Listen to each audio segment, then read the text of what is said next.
What's going on, guys? This is Mia Sid, and this is gonna be one of the best OCG metagame breakdowns I'm about to cover in a while. Number 3 and 4 covering 140 top performing decks from 31 tournaments. That is a lot of data. That's actually huge. From Japan, mainland China, South Korea, so not Thailand or Taiwan for once, during the span of around 2 weeks.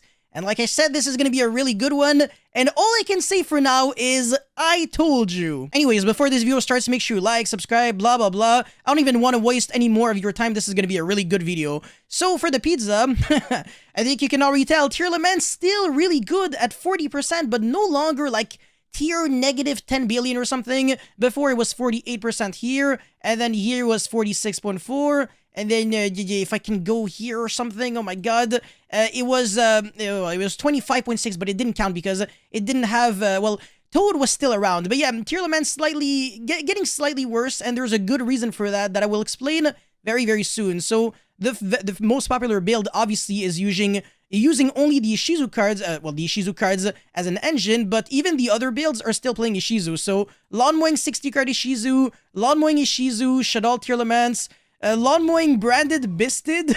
Wait, that's a mouthful. Lawn Mowing Eldritch Ishizu, Lawn Mowing Lightsworn Ishizu, and only one pure Tearlaments. And Spright is actually getting a little better than it used to be, and again for a very good reason. So 24 are pure, 4 of them were with Melfi. What the hell? Am I missing something? Is Melfi Spright really that good? Hey, you let me know in the comment section below. Brave Cyber Spright, I don't really think this makes any sense. And, haha, Xatrila Spright. Oh my god, man. The new Xatrila monster is basically the new Pancratops in a way.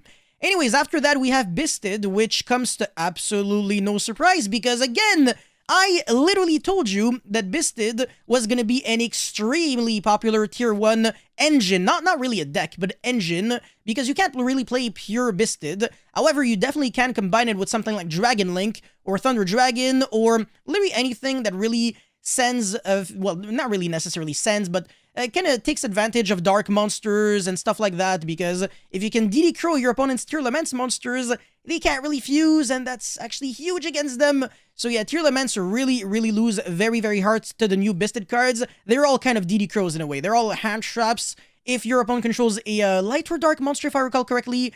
And then they all have a pretty cool effect when either they're sent to the grave or when they're summoned. One of them searches any dragon from your deck or graveyard for hand on the end phase, which is ridiculously insane. Imagine searching Levineer, like, on your opponent's first turn. So, like, you start your turn and you already have, like, a really powerful boss monster and a level 6 monster on the field. It's just really ridiculously freaking crazy. This engine has so much potential. It will definitely see even more play in the upcoming formats to come. But yeah, definitely keep an eye on Bisted because, as I told you guys, this will see a lot of play. But yeah, anyways, Exorcister seriously getting worse and worse and worse. And there's a good reason for that. I mean, it's just that kind of deck that is especially good as an anti-meta deck. So it has a relatively good matchup against Tearlaments because it really punishes them from interacting with the graveyard. However, if, you know, Ishizu Tearlaments can just overwhelm Exorcister and can use Diviner of the Heralds to, like, negate the Malfa and stuff like that. Sometimes, even though you might have the mechanic advantage of, oh, you know, my deck inherently wins against you, you can lose to, like, certain hands in Ishizu Tearlaments because the deck has an extremely high ceiling, and even when you're going first, you have a lot of Called by the Grave S cards, because even Diviner of the Heralds can protect yourself from hand traps. So, even if you get hit by D-Shifter, which would be the card to destroy this deck, you can still kind of protect yourself against it in that deck. Anyways, Flundery is very similar to Exorcister because it also punishes certain decks from using the graveyard. You have D-Shifter and Flunderies as well. So these two decks, I think they're always going to be like, you know, in the same spot as they are right now. Now, Adamantipator is the kind of deck that we won't really see much in the TCG. We simply do not have Block Dragon. We don't have Union Carrier with the Dragon Buster Destruction Sword, whereas in the OCG, they do have it. We do have the Dragon Buster Sword, but we don't have Union Carrier, so that's how it's just infinitely worse. Anyways, 10 Year Sword Soul, this deck is going to be just forgotten once we get Power of the Elements, so don't even, like, consider reviving your 10 Year Sword Soul deck. Sell it now, or just, I don't know, just keep it as a freaking memory for nostalgia. Virtual World is interesting. It's the kind of deck that isn't really fantastic, but if it's your day, it's your day. If you don't Rick and you always draw the nuts in Virtual World, you're not really gonna lose any of your games because the deck doesn't really lose to too many hand traps. It doesn't really care about Valor and Imperm, as a matter of fact. And yeah, it's just a very resourceful deck. It can do a lot of things, but it's not like... It's maybe not like on par with these kind of decks, you know what I'm saying? But yeah, anyways, Bisted Dragon Link, as I told you. Chaos Bisted Thunder Dragon. Hey, I made a combo video on that. Eldritch, yeah, it's also getting so much worse, man. It's no longer on the pie chart. It now belongs to the others category. A little sad. Luna, cute. Naturia, alright, this is really freaking insane. So Naturia used to suck for forever, actually. And it randomly became way better thanks to the Vernalizer and the Ishizu cards because they're Earth Fairy, and some of the Naturia monsters, well, every single one of them is, you know, are Earth monsters. So I guess there's some form of synergy. Some of the Vernalizer monsters can search the Naturia cards, and also you can mail the trap cards, search a bunch of Naturia cards from your deck to your hand, and also shuffle them back. So you have like an infinite grind game thanks to the Ishizu cards. So the deck definitely can do a bunch of things, and if your opponent loses to Naturia Beast, well, you're in business because you can definitely abuse Naturia Beast in this deck. Alright, Runic is Mr. Rune, in case you didn't really catch up with the new translation for, well, the new name change for the TCG. And then Splight Trabrigate Sanavalon Rika, that's also going to be completely forgotten. Altergeist Blackwing, what the okay. Branded Bisted Dragon Maid. Yo, a Crystal Beast! Oh my god. Yo, by the way, this isn't just the decks that people are playing for fun. It's top performing decks, so it's people actually topping tournaments. It's kind of something. Huge shoutouts to whoever actually topped with Crystal Beast. And shoutouts to Neshi, Nick, if you're watching this, you're the man. And then Grand Maju, not really surprising. Lawnwing, Tearlaments, Bisted, Branded, Despio, what the Xatri La Pure, okay, Xatri La Punk. Oh, this could actually be really cool in the TCG with like 20 hand traps and board breaking cards, etc. I know Pac played a pure Punk deck. I don't know if Punk was really a deck that you could actually play pure before Pote, because it was missing the field spell as well as the level 8 monster that searches. But and then Xatula Speedroid, what the hell? Magician Draco Slayer, yeah, the new Draco Slayers are good, but again, Pendulum decks always suffer from like the exact same issues. They still lose to Anti-Spell, which for some reason exists at 3. Mathmech Adignister, oh, I'm really disappointed at how, you know, it really fell from grace because it was so much better before. Look at this, man. Mathmech Exorcister was, I can't find it anywhere, never mind. But it was doing better before, trust me. So yeah, in the TCG though, I do believe that Mathmech Adignister could actually definitely win, or at least top YCSs, for sure, man. Mathmech, the new Mathmech monster is fantastic. Anyways, Marincess also just became so much worse. It's like the new Salaman, great in a way. Megalith, again, garbage in the TCG because we don't have Block Dragon. Sky Striker, garbage in the OCG, much better in the TCG because we have Mystic Mine. And what even is this? Alright, Tearlaments. So Yuto went 6-1-1 and finished 1 in a 81 player tournament, but it was a 3v3 tournament, so whatever. Alright, there are 2 new Tearlaments cards that are now being played. One of them is a fusion monster by the name of Tearlaments Lulu Karos, which can negate cards that include effect a special summon. I think it's kind of like a Solemn Warning, if I recall correctly, so I think you can negate Nibiru with Lulu Karos, even though it doesn't really matter because the deck never really lost to Nibiru in the first place. And that's the reason why people aren't really main decking Nibiru anymore. And Tearlaments Scream is a card that mails 3 cards every time a monster is summoned while you control a Tearlaments monster.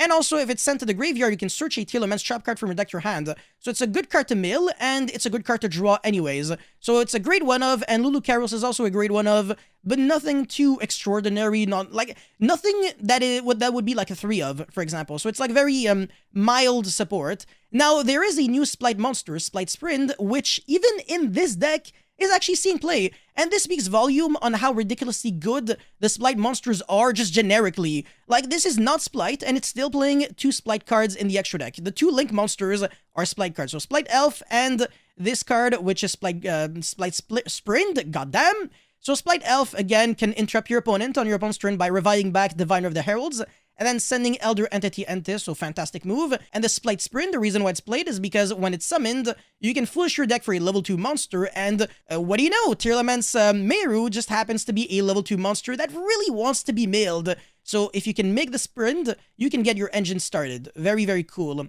Now, the rest of the deck, nothing too extraordinary outside of the fact that this guy is actually main decking 1 Gameciel and 2 Xatrila Fenrir, which doesn't surprise me at all. This card is ridiculously good. It's like a Photon Thrasher, so if you control no monsters, you can summon it for free, now once per turn.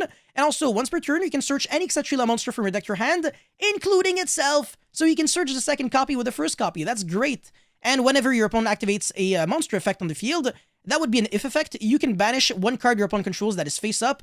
Well, you target one face-up card your opponent controls, you banish it face down. So that's a huge banishing mechanic because the card doesn't trigger its effect, even though it's a Thunder Dragon monster. So really, really cool. And you can also banish face-up cards your opponent controls face down whenever it declares attack. So this card is always good going first or second. It's not like Pankratops where it's only good going second. So this card will definitely be a staple, or at least tech card in whichever formats, like TCG, OCG. It's always going to be good.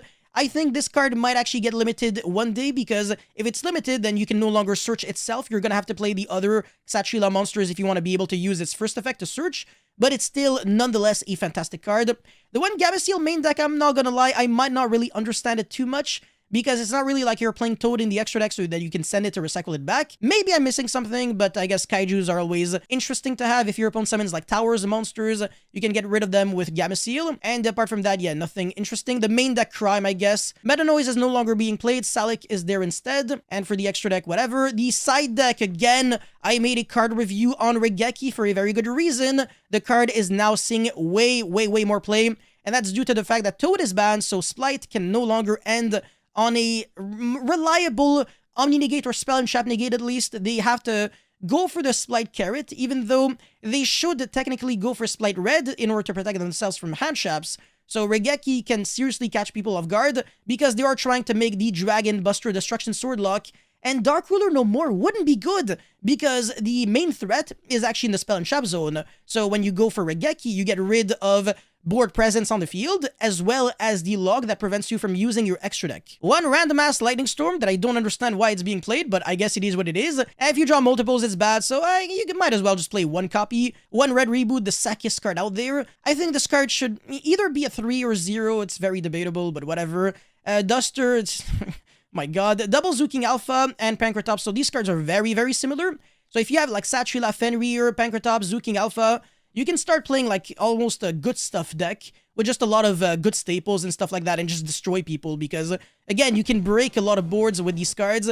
They're usually 1 for 2 trades. Zuking Alpha can jump over something, and then main phase 2 use the effect, bounce back something, doesn't target. So even if your opponent has like the Splight Link monster, the elf that targets, that protects your monsters from being targeted, you can still bounce them back with Zuking Alpha, and it's a threat in your main deck, not in your extra deck. So again, even under the Dragon Buster Destruction Sword, you can still do some plays with Zuking Alpha as well as Pankratops and Xatrila Fenrir. So you're gonna have a lot of outs to that Dragon Buster Destruction Sword. So I don't think it's enough to beat Tearlaments, especially considering the fact that you're playing a lot of hand traps, even though you're kind of not, because you're on triple Maxi, triple Diviner. Kelbeck is a hand trap in theory. Agido, Mudora, and Keldo sometimes can be like pseudo hand traps. And then you have Alphinus, which is also a pseudo hand trap. It really depends on the situation. But yeah, this Tearlaments deck is just very well equipped to deal with just about anything, unless it gets shifted. Then you're screwed. But yeah, that's it for this deck. I don't really understand the D barrier, because even in the mirror match, nobody really loses the D barrier. I guess it's good against Splight, because they really need their gigantic Splight to resolve, otherwise they're kind of screwed. Anyways, now we have Splight, so again, 2 new cards that made the deck a little better. But what made Splight even better than before was the fact that they now have an inherent way to deal with the Tearlaments monsters that wouldn't be DD Crow or some garbage monsters like that, but rather 2, I think that's Magnamut, and then I think I got the names wrong, but this one searches, like I said, from your deck or graveyard on the end phase, and then when this card is sent from the field to the graveyard, if this card is sent from the whatever, you get the point, it will be able to send one special summon monster your opponent controls to the grave. So very cool cards. It's just a better version of DD Crow, might as well play them. So 3, 6, 9 hand traps, which for the OCG is shockingly enough not even that much. The Nimble cards are great, better than Deep Sea Diva, as well as the Evil Twins and the Dark Beckoning Beast, and the reason for that is because the Splight Sprint can send the Nimble Angler, which can special summon 2 Nimble monsters from your deck, which would be the Double Beaver, and then you can go for Gigantic Spright to make an even bigger board, and even when you keep the Spright Sprint on the field, it can be a potential interruption on your opponent's turn, so it really is something absolutely fantastic. Great engine. No Foolish Burial though kind of shocks me because Foolish is a one-card combo. You send the Angler, you summon Double Beaver, and then you play from there. And the final spicy thing, quote-unquote, is the one of Pixies. You can have a really high attack monster and destroy your opponent. I kind of forgot what is the name of this rank 2 monster. Yeah, it might be like something of Souls or I forgot. Devourer of Souls? I don't even know. But yeah, double, triple Tactic Talents, no Ultimate Slay at all, not even in the main deck, not even in the side deck. I do understand though, because the extra deck is really, really tight, so if you play Ultimate Slay, unfortunately, you have to commit at least 2 cards in your extra deck, which would be the Elder Entity Entis, as well as the Evil Twin Kisikil, Trouble Sunny, so that you can play the Evil Twin Kisikilila, but that would be like the Brilliant Fusion Paradox, where you play 3 good cards and then 1 very bad card, which would be the Garnet. So again, you would be playing Evil Twin Kisikilila, which you never want to draw. And if you draw both, then you can still resolve your combo. So I guess it's like Terratop and Taketamborg, not really Brilliant Fusion and Garnet. If you still have any questions on why, you know, that would be the case, just let me know in the comment section below. But apart from that, the extra deck has nothing really too spicy, nothing too unique. The side deck, though, definitely has something very interesting, which is Arch Nemesis Ischados. I don't know if you can really search this card. It's a level 11 monster, I think, really hard to summon. You have to banish 3 monsters with different types from your grave or field, and then summon it. It's very similar to Protoss, but I believe it is for the type instead of the attribute. Very good in mirror matches if you call like Thunder. Yeah, I don't know, maybe I'm missing something. Kind of explained here. So Arch Nemesis Ischados has a similar effect as Protoss, but if it affects monster type instead of attribute, exactly like I said. It's searchable off of the Bisted monster. It's not really a turn 1 thing, it's really when you're going second, so I guess it can break boards, and it can do some stuff in the grind game, I guess. Anyways, the rest of the side deck has another of the Monster Searcher. Yeah, it is indeed Magnamut. I'm not that stupid. Double Ogre, double Nibiru, I don't really understand why. I guess Nibiru could be good in the mirror match if people can't make Gigantic Spright before the 5th summon. And then D-Fisher.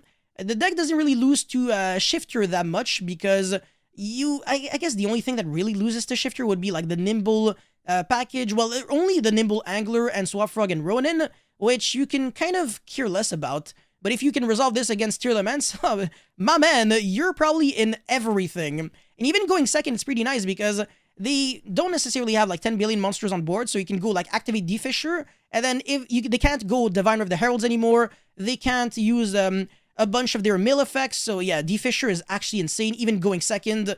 As a matter of fact, you can top deck D-Shifter 4 turn, D-Shifter, the hand trap, 4 turn in Exorcister in this deck, and you will actually still be fine against Tearlaments. And yeah, double Solemn Judgment in the side deck because going first against the Spright Mirror, it's kind of like an FTK. If they go normal summon Deep Sea Diva, you can Judgment there and then they can't summon any of their monsters. And this also takes care of Dark Ruler and everything else. However, you definitely can argue that, sorry, what's the Red Lotus, a pointer of the Red Lotus is also a very good option because it takes care of Sphere Mode and Lava Golem and Kaijus, which of course Solemn Judgment doesn't really, unless you want to Judgment the summon of, yeah, that's stupid. Yeah, I really want to get rid of my own monsters, KEKW. But yeah, in conclusion, oh shit, no, sorry, I still have something to cover. This trap card, this new trap card is a one-of in the side deck. It's a Spright trap card, which allows you to steal a monster your opponent controls.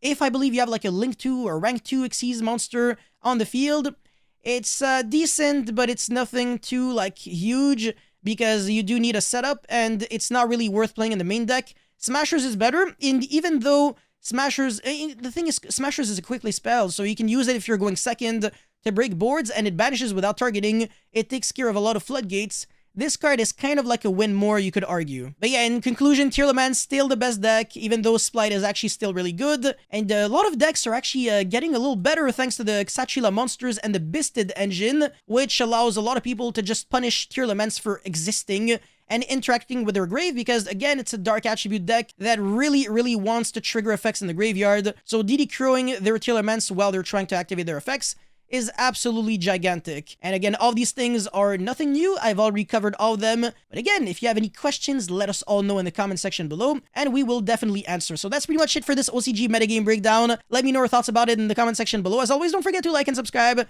I'll see you guys very soon. Peace.